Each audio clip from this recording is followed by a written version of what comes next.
Malam E-PAO tabiriba khudingmakpu Huitrom Susmitana ayuki pau pizari ahanbada maroiba headline Lupa Crore taruk Changna Khangabok ta Sagadaba critical care block Prime Minister na video conferencing gi khutangda Urep Uyung Tamkhre Chahi Nauribi nupi macha mahiroi amada sexual assault chatharubagi maralda oza ama police na fare Malemda cancer dagi stroke tawbana soinaiba amadi sibagi chang wangkhatlagli haina Dr. Sam Kishore na phongdokre Sandona Pijari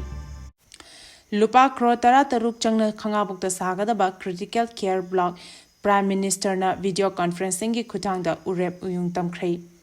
Ngasi dagi chahi nifu mamangda checksin tharang lokholamlabadi ngasi Manipur da thokliba irang asi thoklamdaba yai board pu karabadi haina Manipur gi wangmadagi changsilakhiba illegal immigrants singbu karishu tawdana thabak amata paikhatlamdabana ngasi thokhaidaba thodok kaya Manipur da thokli illegal immigrants singbu thingnaba hotnariba aihakpu lebak miyamgi michefam ohendona leire haina CM na phongdokre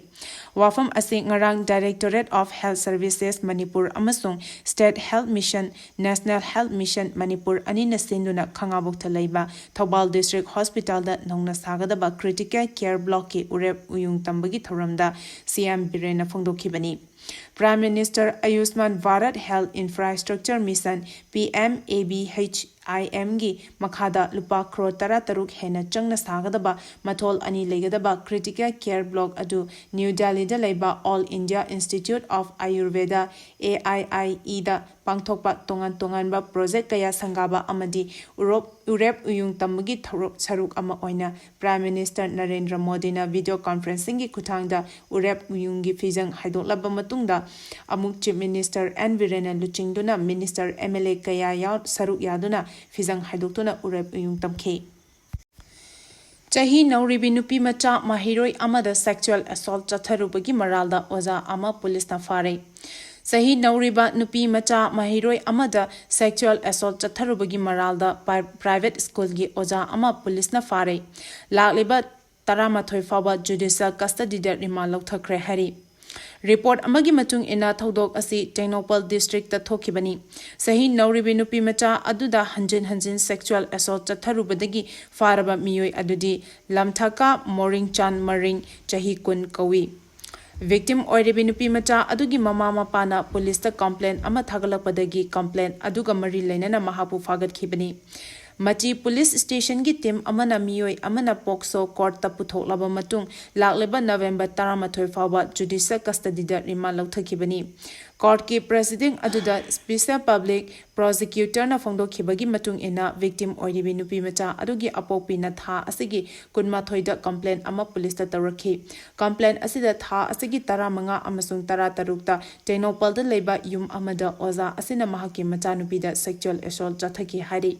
Lamthaka Moring Chan Maring Haukiba October Kunmathoida Police na Masagi Mayumdagi Fakibani Police na Wahang Pahong Chathabada Mahaki Mathakta Siriba Mala Adu Masana Yajaki Hanasu Pau Asina Makatari Malemda cancer dagi stroke tawbana soinaiba amadi sibagi changwang khatlagli haina Dr. Sam Kishore na phongdokre Malemda stroke tawbana maram oiraga miyobagi punsibu soina hanba amadi sibagi maram chawna oihali haina Sky Hospital gi Managing Director Sam Kishore Larik Yengmam na phongdokre wafam asi ngarang World Stroke Day ga mari lenana acute stroke treatment cancer haibasida Rims Rota leba Sky Hospital da hodopagi thoramda Dr. Sam Kishore na haikibani Mahakna makatana hai heart disease nabana stroke tobagi changwang hale matam amada cancer na miyobagi punsi manghanaba mangjil thana chalamba adu hojikti stroke tobadagi soinaiba sibagi chang asini hengalakli masi hantahanba yamna maru oi laina asi fahanaba hodabada yamna warami adubu matamgi matung ina atuba matamda layeng chathaduna layeng bangamlei khangawdana tin chorakpa tin chin pairakpana chingba minor symptoms sing urakpa asi stroke lapagi warning piribani minor symptoms sing asi pung kunmari fawagi manungda adumak fakigani adubu fare hana miyamna laithokpa tawbiganu makhatana testing tawraga treatment chathaba yamna maru oi masina brain da soklapagi changwang hali masigumba stroke tawrakpada pung ahungi manungda layeng haurabadi khara safaba ngamgani mahakna hai maikhu sizinaba asina su hakchang sokpagi changwang hali isafana thambana khwaidagi afaba khongthangni Diet fajana chaba, exercise chang naina tawduna hakchang fana thamsi, laina tina khudingmaktagi ngakthokminasi, strong na maram oiraga soinaiba leikhidaba masing yamkhalaliba asidagi ekhoi puna kanminasi haiba wafam thamki. Marak thatna Mahekol Rhymes Teachers Training Center Manipur gi Unit A Pangantabi gi Anoba Fort Best Training Course Chaliba Chahi Asigi December gi Tang Ani Ningthaukaban Numit Asidagi class Hozaragani. Maram Asina MRTTC Pangantabi da Lakpiduna Training Form Lobiranaba Nolukna Khanghanjari. Course Asida Thamjariba Kudong Chaba Singdi Rhymes Teaching Training, Child Psychology, First Aid Course, Yoga,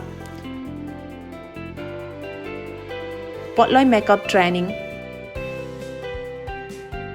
Loina na lamdam asida miyamna pamna sizinariba kauna singi craft training gi khudong chaba sing su phangbigani. Hena akupa marol khangmining labadi contact number 9837161295 natraga 9362775603 asidagi khangbiba yagani. Leikidraba Lukrabi Mama Machagi Misigi Matanga October Kuntramathoi Miyamgi Oiba Mifam Pangthokadori.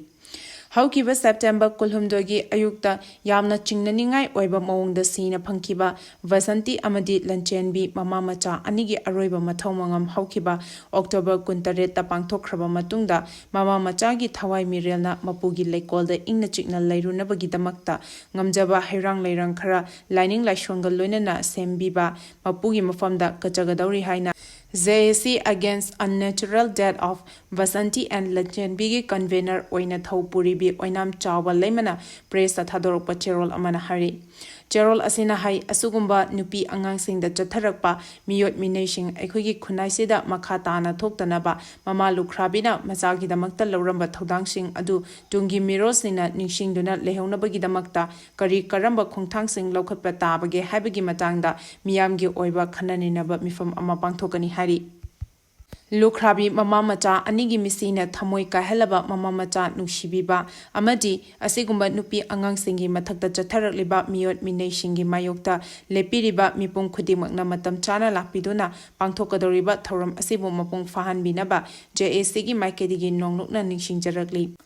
Loinana Thoram Asi October Kuntramathoi gi Ayuk Pung Nipan Makhai Taba Matamda Community Hall Haraibi Kangjaibung Mapalda Pangthokani Hari. Pamaina Luchingba UNLF ke Lanmi Nipan Police na Fagat Kray. Lenga Kawari Sanariba Pamaina Luchingba UNLF ke Lanmi Nipan Manipur Police Commando gi Kangbuna Kutlaiga Konana Fare Hari. Police ki Pauna Hai Lanmi Singh Adu Thobal District ki Mafam Amada Lamgi Demarcation Process ki Matangda Yaukshilakpadagi Fagat Kibani Hari. Fagalaba Lanmi Singh Adudi Laistram Atangma Maitei Alas Ning Thojau Chahi Kunmari Lesangtem Nongpok Maitei Chahi Kunmari Thongam Khangakpa Maitei Alas Jatra Chahi Nifumanga Hizam Ningthau Maitei Alas Ingocha Chahi Nifumapan Akoizam Thopama Maitei Alas Thoiba Chahi Kunmari Thongnauzam Sugnu Ngakpa Alas Yaifaba Maitei Chahi Kuntaruk Ngasepam Ningthoba Maitei Alas Dayananda Singh Chahi Kuntaretni Makoidigi AK-47 rifles ahum AK-56 rifles ani M16 rifles ama 9mm pistol ama AK-47 live round ammunition chamaga nifutaret M16 live round ammunition kun 9mm live round ammunition kun manga mobile handset tarataru Fortuner XUV ama fagale hari. Driver Singi Kudong Chanaba National Highway da checkpoint mayam thamlamba adu amakhak thamlagani. National Highway 37 Imphal Dimapur Lambi Amadi National Highway 2 Imphal Jeribam Lambi gi paringda Transport Department Amadi Manipur Lengak Anina Paikhalakpa Highway gi checkpoint mayam amal lairibasing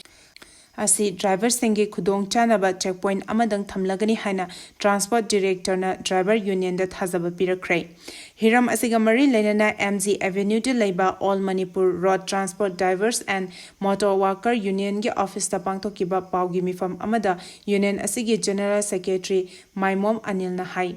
State asida hauzik oiriba fibam amadi national highway singda lambi fattabana maram oiraga nongmada tangai fadana changdaba yadraba potlam sing pushilaknaba hotnabada driver singda makhal ka makha kayagi khudong chadaba kaya mayoknari khudong chadaba kaya mayoknari ba asigi mathakta Manipur lengaka mari lenaba department singi checkpost kaya lama lambida thamduna lamsang halakpagi awaba kaya mayoknari ba driver singda itatatana chechang check tawbana awabagi mathakta hena awaba amadi nungaitaba ama thokhalei hiram asigi matangda driver singi maikedigi matam kuirabagi tungda checkpost kaya hangniba ase lenga kamari lenena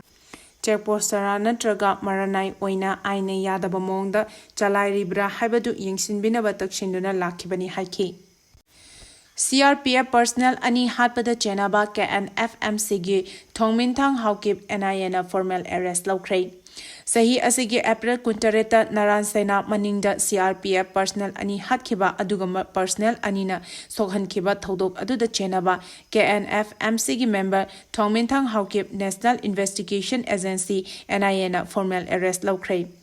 India Today NE report amada hai Thongminthang Haukip Allies Thangboy Haukip Allies Roger formal arrest taunaba NIA gi special court na permission pikhibaga loinana mahak NIA gi custody da tha asige kunipan forward remand lauthakibani mahak tonganba case amaga mari lenena Imphal airport gi chahi asige June 3 ta NIA na faduna investigation chatharakibani mahak hozik New Delhi gi Rohini da leiba district jail da leri mahak ki court proceeding sing adu video conferencing gi kuthangda chathakibani haina pau asina makhatari Paugi marak thatna loyalam E-PAO tabiriba khudimakna channel asibu nungsibiduna like amadi subscribe tawbiduna subscriber masing hengat hanbada adom sumateng pangbiyu Aroibada maru oiba pau amuka hana pizari Lupa Crore taruk Changna Khangabok ta Sagadaba critical care block prime minister na video conferencing gi kuthangda Urep Uyung Tamkhre Chahi Nauribi nupi macha mahiroi amada sexual assault chatharubagi maralda oza ama police na fare Malemda cancer gi stroke tawbana soinaiba amadi sibagi chang wangkhalagle haina Dr. Sam Kishore na phongdokre Matang asida ayuki pau piba loizare loyalam E-PAO tabiriba khudemapu amuka hana khurumjari